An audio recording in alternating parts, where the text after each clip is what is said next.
ભરૂચ જિલ્લાના જંબુસરમાં સ્થાનિક સ્વરાજની ચૂંટણીનો રંગ જામી રહ્યો હોય કોંગ્રેસના ઉમેદવારોએ વિજય વિશ્વાસ સાથે ફોર્મ ભર્યા હતા। ગુજરાતમાં સ્થાનિક સ્વરાજની ચૂંટણીનો ધમધમાટ શરૂ થઈ ચૂક્યો છે, ત્યારે જંબુસર પંથકમાં રાજકીય માહોલ ગરમાયો છે।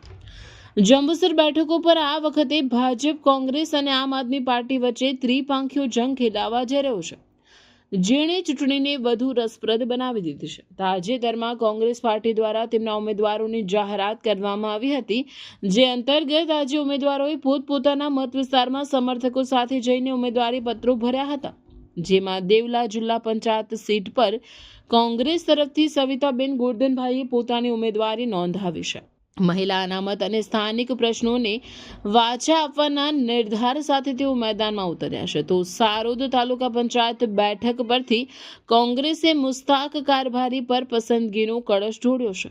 તેમણે આજે વિધિવત રીતે ફોર્મ ભરી વિજયનો વિશ્વાસ વ્યક્ત કર્યો હતો।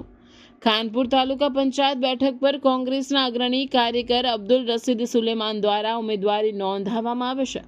જંબુસરમાં પરંપરાગત રીતે ભાજપ અને કોંગ્રેસ વચ્ચે લડાઈ જોવા મળતી હોય છે, પરંતુ આ વખતે આમ આદમી પાર્ટીની સક્રિયતાને કારણે સમીકરણો બદલાયા છે, ત્યારે મતદારો કઈ તરફ ઝુકાવ ધરાવે છે તે જોવું રહ્યું।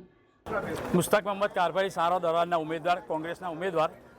પાર્ટીએ મને 5મી વખતે ટિકિટ આપી છે, એમાં એક વખતે હારવી થયેલી હતી અને 4 વખત અમે આ ચોથી વખતે મને જીતવાની ઇન્શાલ્લાહ આશા છે।